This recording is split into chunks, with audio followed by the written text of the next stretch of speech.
明心书院的夏日午后，蝉鸣阵阵，龙夫子正在院中古槐下讲授易经，十几名学子围坐四周。易有三易，变易、不易、简易。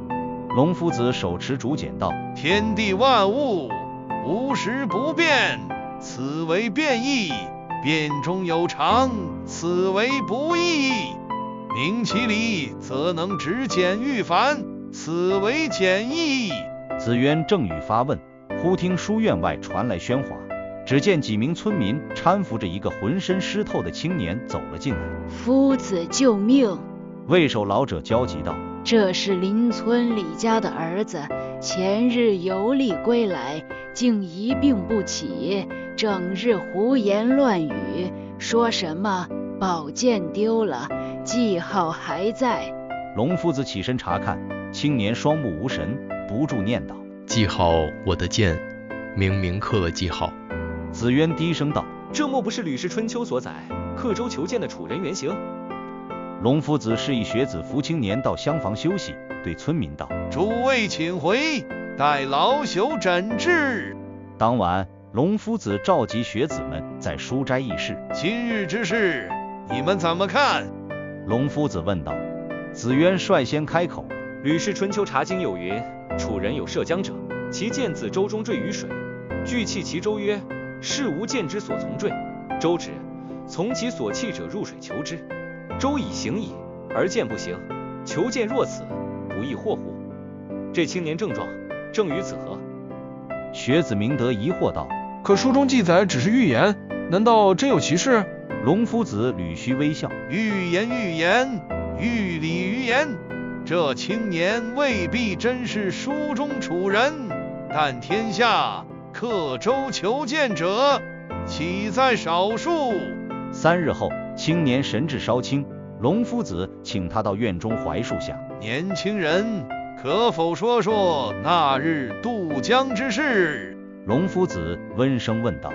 青年名唤李周，红着脸讲述：那日我携祖传宝剑秋水，渡江赴楚地集市，船至江心，我俯身观鱼，剑带突然松脱。他的声音激动起来。我急中生智，立刻在船舷刻下记号。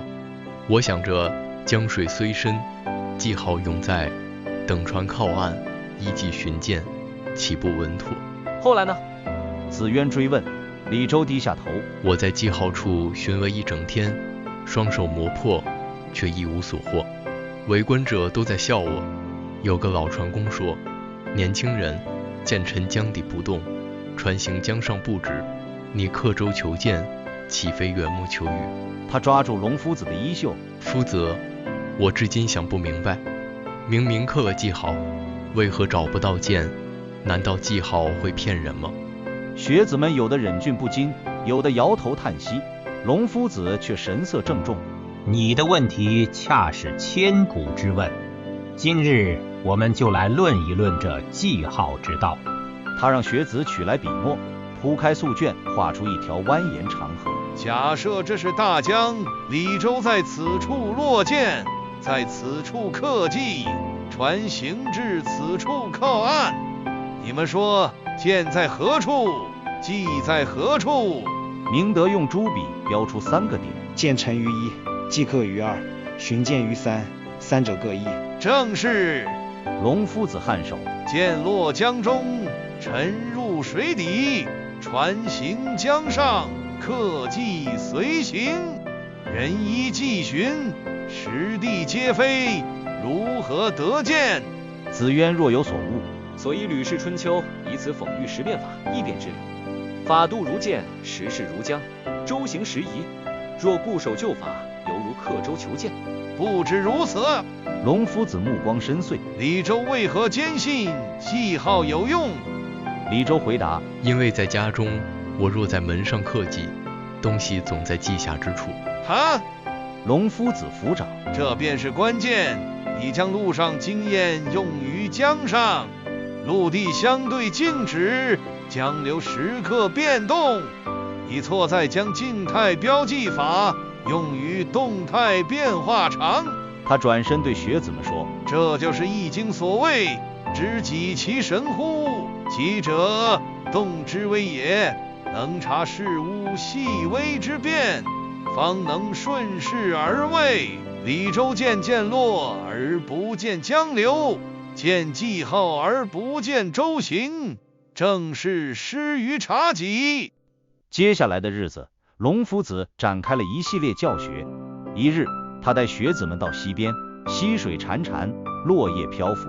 你们看这片叶子，龙夫子指着一片梧桐叶，若此时在岸边石上刻记，标记叶之位置，片刻后叶在何处？学子们齐声道：早已流远。那么若想追回此叶，当如何？子渊思索道：当基业之特指，顺流追寻，或至下游拦截，而非刻石为记。善。龙夫子点头，这便是动态思维。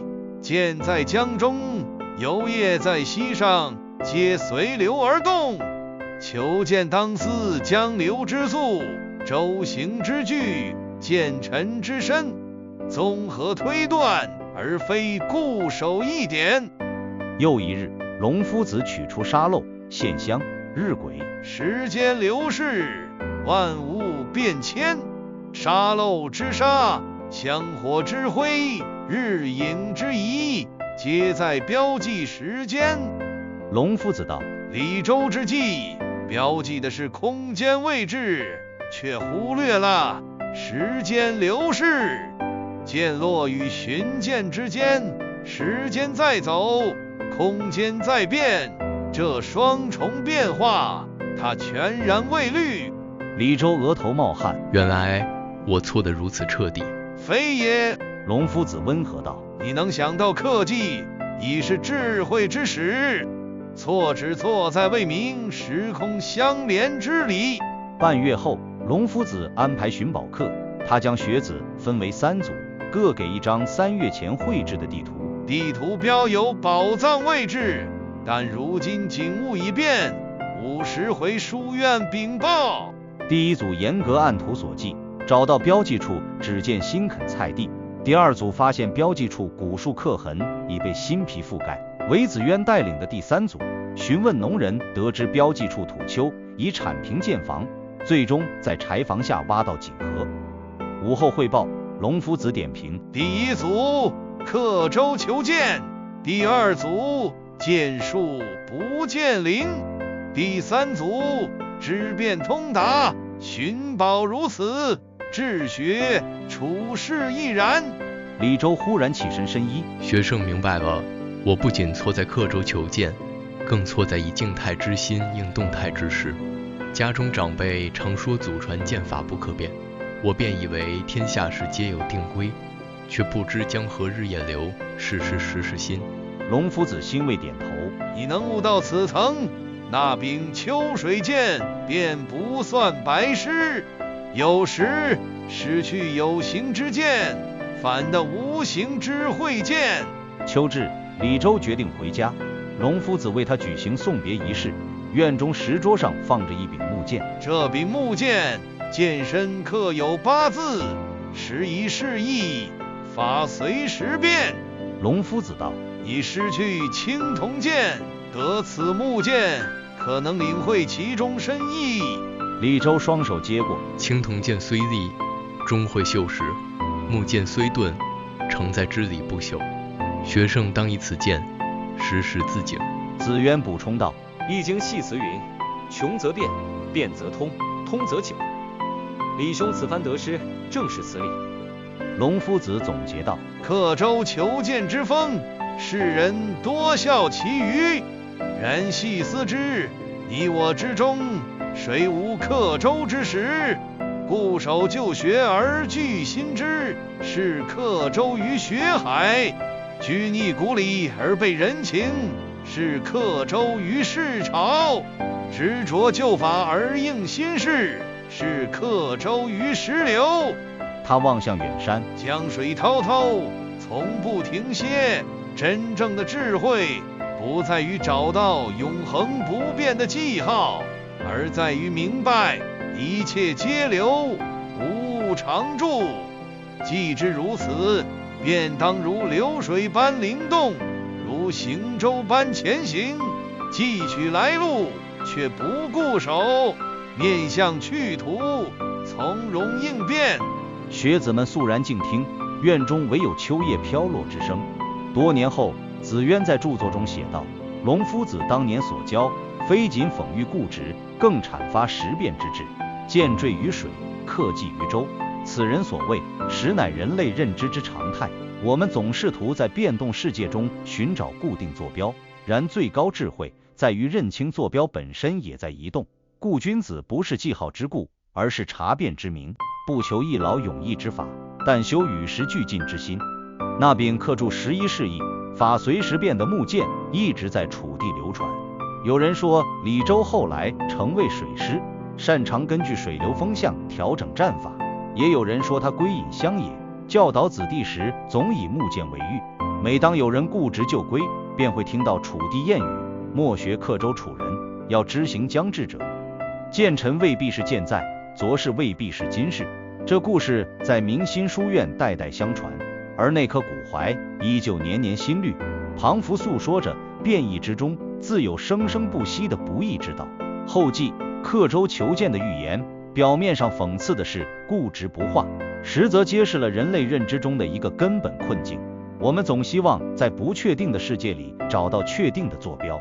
龙夫子的教导提醒我们，与其执着于刻下永恒不变的记号，不如培养洞察变化的智慧。在这个意义上，每个时代都有其刻舟之举。真正的进步在于我们能否从一次次求见不得的经验中，学会在流变的世界中航行。